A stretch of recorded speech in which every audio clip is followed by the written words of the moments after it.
Hoy les voy a contar la historia de una exploración submarina absurda. El día en que el primer ser humano llegó al punto más profundo del océano. Nuestro submarino volvió a entrar en cuarentena. Todo estaba planeado y listo para el 29 de marzo. Lugar exacto, trazado, barco. ¿Cuánto tiempo iba a estar? Acompañantes.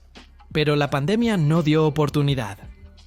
Entonces, mientras tanto, estamos estudiando submarinos como locos aquí y están surgiendo algunas historias que vale la pena contar. Empecemos por nuestro destino. ¿Dónde está el punto más profundo del océano? Se encuentra en el Océano Pacífico, al sur de Japón, al oeste de Filipinas, y se llama Fosa de las Marianas. Es una especie de valle gigantesco, que es muy profundo allí, y dentro de las fosas marianas hay un punto aún más profundo, el punto más profundo de todos, que se llama Challenger Deep, o en español Abismo Challenger. Este punto está nada menos que 10.929 metros, por debajo del nivel del mar. La profundidad puede variar ligeramente según la medición, con una diferencia de algunos metros, pero en general es de casi 11 kilómetros bajo el agua. Llegar aquí es difícil, pero existe un problema más grande de lo que muchos creen. Existe una fuerte presión del agua allí, pero a un nivel determinado. Cada 10 metros de profundidad, la presión atmosférica aumenta en una unidad adicional. Esta agua se vuelve más pesada a medida que desciendes. El peso a 10 metros es una presión atmosférica. A 20 metros serían 2 presiones atmosféricas. 30 metros, 13 atmósferas de presión. Cuando llegas a 11 kilómetros de profundidad, es más de 1000 veces la presión atmosférica. Si fuera nuestro pequeño submarino bajo esa presión, haría esto con él, porque es mucha presión. Solo para que tengan una idea, en una nave espacial, en una estación espacial, la diferencia entre quien está dentro de la nave y quien está fuera es como máximo de una presión atmosférica. Es de la presión atmosférica de la Tierra al vacío. Una presión. Allí es más de 1000, pero había gente que quería llegar a ese lugar. Volvamos a los años 50 en Suiza. Había una familia llamada Picard. Eran científicos, eran aeronautas, aviadores y buceadores. Manual del mundo llegará allí. Un día, Auguste Picard, el patriarca de la familia, decidió hacer un submarino que descendiera a gran profundidad. Era un submarino que servía más para descender, y su idea no era quedarse paseando allí abajo. No era un submarino, sino un batiscafo, que es básicamente un submarino que no tiene propulsión. La diferencia entre un batiscafo y un submarino es similar a la que existe entre un helicóptero y un globo. El submarino sería el helicóptero. Es algo que vuela, se mueve en el aire, ¿verdad? Puede ir hacia adelante, hacia atrás, moverse a donde quiera. El globo sería el batiscafo. También vuela, se mueve, pero queda medio a merced de los vientos allí. El batiscafo queda en el mar a merced de las corrientes. Y este término batiscafo fue inventado por la propia familia Picard cuando construyó su batiscafo.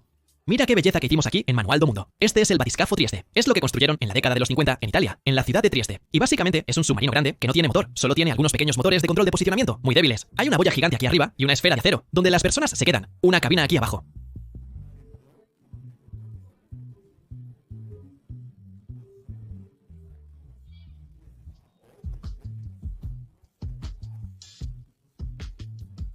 Esta belleza se terminó en 1953. Realizaron varias exploraciones en el fondo del mar, pero querían llegar a un lugar extremadamente profundo.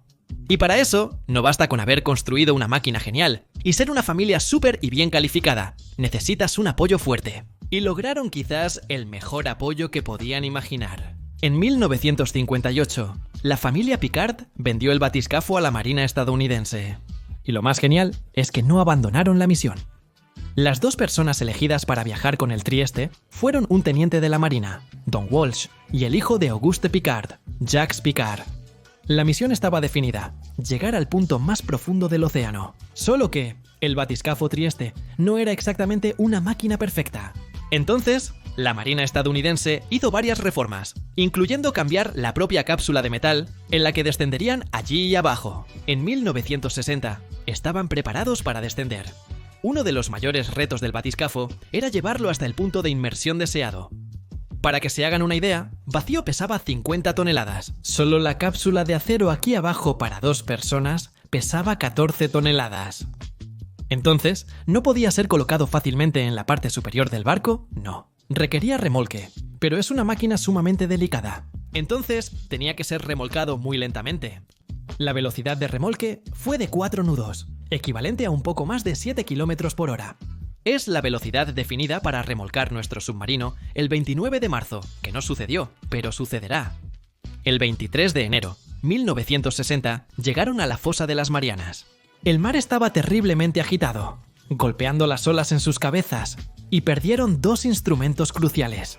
El primero era un teléfono de superficie. Era el teléfono para comunicarse entre la cápsula, la cabina en la que estaban, y el personal que trabajaba en la cubierta, que preparaba el batiscafo para descender. El segundo equipo era un tacómetro. Iba a medir la velocidad a la que iban a descender. En ese momento, tuvieron que decidir si valía la pena continuar la aventura sin esos dos equipos importantes. Y decidieron que sí valía la pena. Entonces, llegó la hora de bajar. ¿Cómo es que este pequeño aquí baja? Esta cápsula de acero, deben imaginar que se hunde como una canica en el momento en que la lanzas al agua, ¿verdad? Entonces necesita una boya muy grande encima. La boya es esta parte amarilla aquí arriba. ¿Sabes lo que hay dentro de esto? Gasolina. Eso es lo que oíste. Gasolina.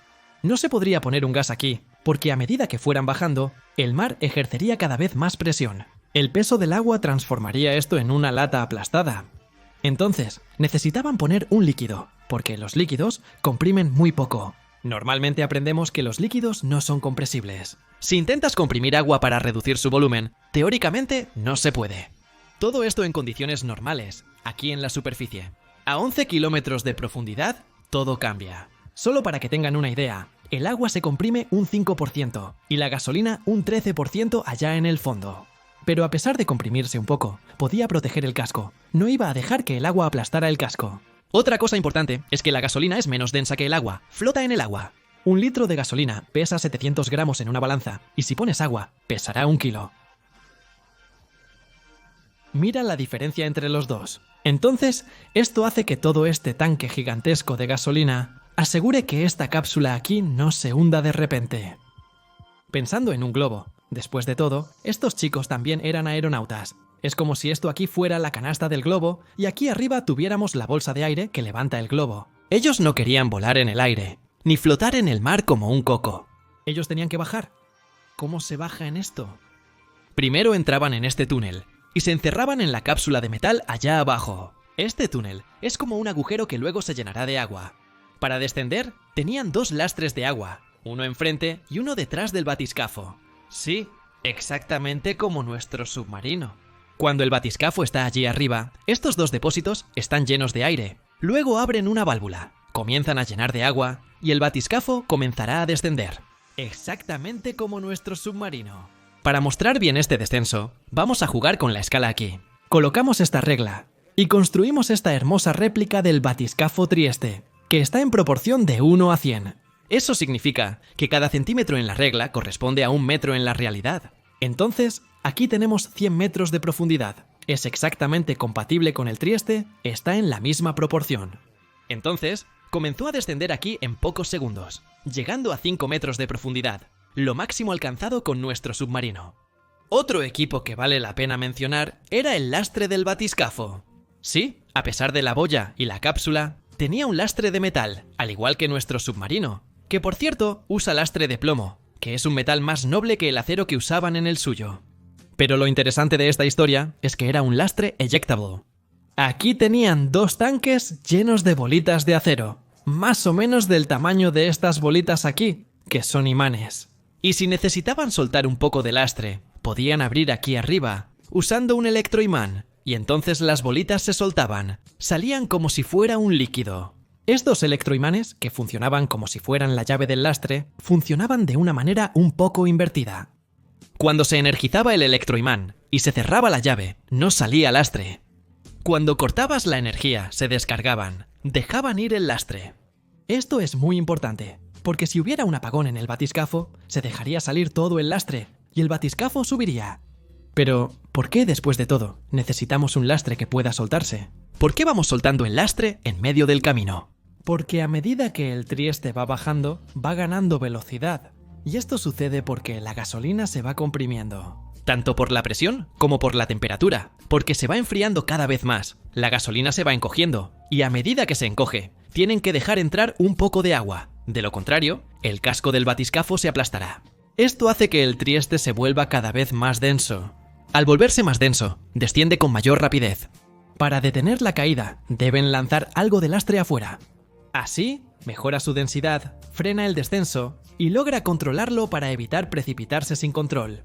Solo para que tengan una idea, por cada kilómetro que descendían, tenían que arrojar 1 tonelada de metal.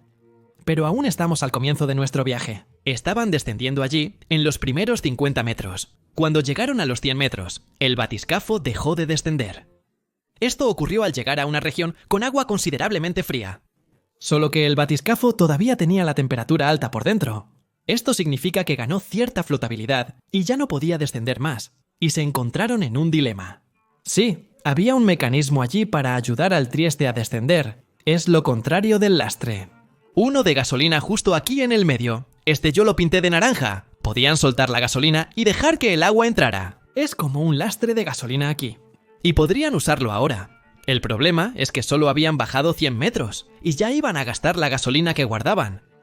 Entonces, tenían esa opción, o esperar a que toda la gasolina se enfriara. Si se enfriaba, perderían flotabilidad y comenzarían a descender. El problema de la segunda opción es que, además de perder tiempo, también perderían oxígeno, porque están respirando bajo el agua. Entonces, no es muy interesante. Ya habrás imaginado su elección, ¿no?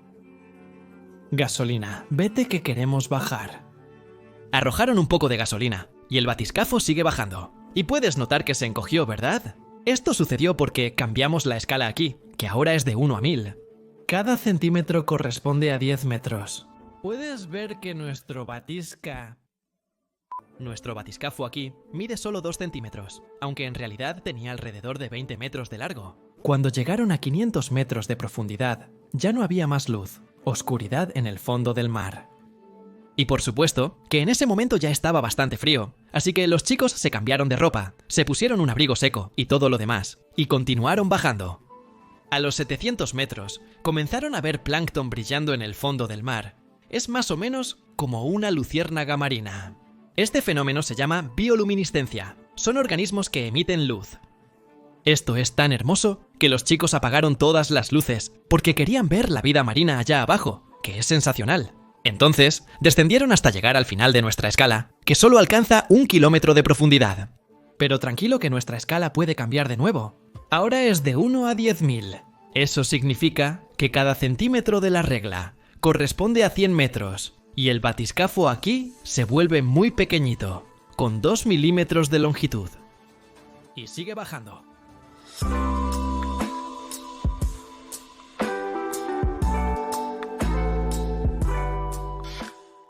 $7.300 metros por debajo del nivel del mar. Este era el récord anterior. Era lo máximo que alguien había logrado descender. Y en este caso, ese récord era del propio Trieste, que había hecho este descenso un poco antes allí, en estos estudios de profundidad.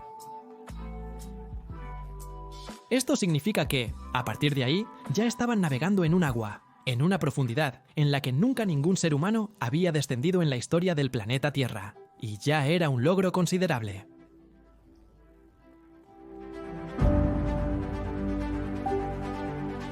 A 8.800 metros de profundidad, comenzó a aparecer un peligro. Estaban acercándose al fondo y podrían llegar al fondo. Hicieron dos cosas. Encendieron una sonda de profundidad, un sonar, para saber la distancia al fondo, pero este solo alcanzaba los 400 metros. Entonces solo lo sabrían estando muy cerca. Y también redujeron la velocidad de descenso, para ir muy despacio.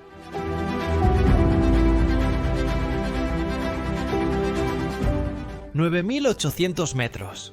Sintieron un golpe y un crujido un poco extraño. Don Walsh preguntó si habían llegado al fondo. Picard respondió, creo que no. El sensor de profundidad no está mostrando nada. En ese momento, dejaron de descender y apagaron todo. Silencio absoluto para entender lo que estaba sucediendo.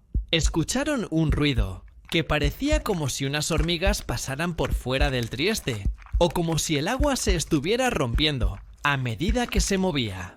Y se preguntaron, ¿será que estamos golpeando a los camarones? La pintura se está agrietando. No sé, sigamos bajando. Y ahí nuestra escala termina a 10 kilómetros de profundidad. No sé cómo los chicos avanzaron. Ya no puedo hacer descender más nuestro micro batiscafo. Después de un tiempo, el sonar comenzó a mostrar que había algo allí, y cuando llegaron a 200 metros del fondo, estaban seguros. Estaba muy cerca. Ese momento es genial, pero es muy peligroso, porque si hay una roca allí en el fondo, y la roca golpea aquí en el depósito de gasolina, se acabó. El batiscafo se arruina. Entonces, tenían un mecanismo muy astuto para frenar el descenso. Por supuesto que ya habían reducido la velocidad de descenso. Esta cuerda, que este cable de acero extremadamente grueso y pesado, era el secreto. Como debes haber imaginado, este cable de acero llega primero al fondo y se va enrollando allí. Va tocando el fondo del océano. Y el peso del batiscafo ya puede ser desconsiderado, porque está apoyado en el fondo. No es que ya no pese, pero ya no influye en el batiscafo. Esto significa que la densidad del batiscafo aumenta, flota mejor y entonces va descendiendo cada vez más despacio. 4 horas y 47 minutos después de haber comenzado el descenso, el batiscafo Trieste tocó el fondo y llegó a un lugar donde ningún ser humano había pensado en tocar antes. Ya habían considerado tocarlo antes, pero nadie lo había logrado. Pero, ¿qué hay en las profundidades del océano? ¿Qué hay ahí? Una selva allí en el fondo, un barco naufragado. ¿Qué es? No hay mucho. Básicamente, es una arena allí en el fondo. No hay piedra en el lugar donde estaban. Hicieron algunas mediciones, la temperatura es de 3 grados Celsius, es muy frío, no hay corriente, lo que significa que el agua está muy tranquila. Y tampoco hay radiación nivel 0. Pero lo más interesante es que había vida, incluso a esa profundidad absurda. Todavía había seres vivos pasando por su ventana.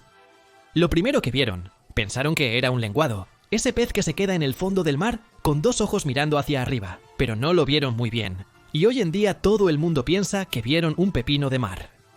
El segundo animal que vieron, lo vieron muy bien, era un camarón que pasó por su ventana. Por cierto, si estás imaginando que es algo súper panorámico, que miraban 360 grados allí en el fondo, no era así. Tenían 2 ventanas, una estaba orientada hacia afuera, en esa sí podían ver el fondo, y la otra estaba orientada hacia este túnel de acceso. Estas ventanas tenían que soportar tanta presión que eran un bloque de acrílico en forma de cono. Hablando de resistencia, vamos a entender un poco cómo era la pared de esta esfera en la que estaban dentro. La esfera tenía 2 metros y 20 de diámetro, bastante apretada. Pero, ¿qué grosor necesitamos para soportar 1000 veces la presión atmosférica? La carrocería de un coche tiene más o menos 1 milímetro de espesor. Es equivalente a esta escuadra aquí. La estructura de la Estación Espacial Internacional tiene 3 milímetros de espesor de aluminio y ya soporta esa diferencia de una atmósfera.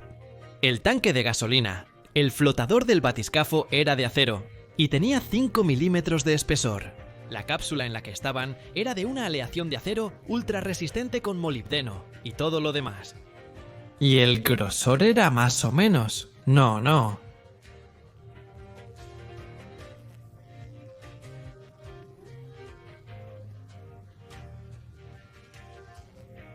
Es mucho. Incluso para cargar esto también es mucho. Casi unos 30 kilos. Entonces puedes imaginar el peso que tenía la cápsula de ellos. El último hallazgo en el fondo resultó desagradable. Echaron un vistazo a la ventana que está aquí en el túnel de acceso y vieron que estaba agrietada.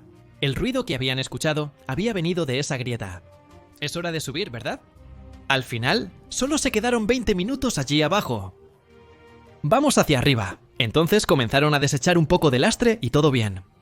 El batiscafo ya gana flotabilidad y comienza a subir y también acelera en el ascenso. Y eso causa un pequeño problema allí. Cuando leí por primera vez sobre esta expedición, pensé que habían bajado con un cable de acero al lado como guía. Después de todo, el batiscafo no puede avanzar ni retroceder. Algo tiene que ayudar. Tienen una mira. Solo que no hay ese cable de acero. Eso significa que no saben exactamente en qué punto de la superficie van a emerger. Esto es muy peligroso, ya que el batiscafo, cuando está lleno de gasolina y demás, pesa 150 toneladas. Si esto golpea el casco de un barco esperando arriba, ¡oh, adiós! La solución para esto es la más simple posible. Hicieron un círculo de aislamiento allí en la superficie. Entonces, ningún barco podía acercarse en un radio de 4 kilómetros. Y en algún momento iban a surgir allí en medio. Aunque el batiscafo asciende cada vez más rápido, eventualmente alcanza un límite, y la velocidad se estabiliza, llegando a la velocidad terminal. Es similar a cuando una persona cae en paracaídas y alcanza una velocidad constante debido a la resistencia del aire, pero en este caso es por la resistencia del agua, y esta velocidad terminal no era muy rápida, era de 5 km por hora, por lo que tardaron más de 3 horas en llegar a la superficie. A pesar del susto que se llevaron allí abajo, lograron llegar absolutamente ilesos allí arriba. No les pasó nada. Y esta aventura es tan difícil, pero difícil. Es un lugar tan complicado de alcanzar que la próxima persona que logró llegar allí abajo lo hizo en 2012, y fue el cineasta James Cameron. Él, además de ser uno de los mayores directores de cine de todos los tiempos, también es un apasionado de la exploración submarina. Vale la pena ver un documental sobre este viaje. La aventura de nuestro submarino no será tan audaz. 10 metros de profundidad es nuestro límite, pero tuvimos que desarrollar mucha tecnología. Y cuando estudiamos la historia del Trieste, nos sentimos muy felices, porque nos damos cuenta de que muchos problemas que enfrentamos, ellos también los enfrentaron, claro, de una manera mucho más avanzada. Pero los lastres, la protección, las dificultades son muy similares. Si te gustó este video de aventura, comenta abajo, porque queremos hacer más de este formato en el Manual do Mundo. Ah, creo que funciona.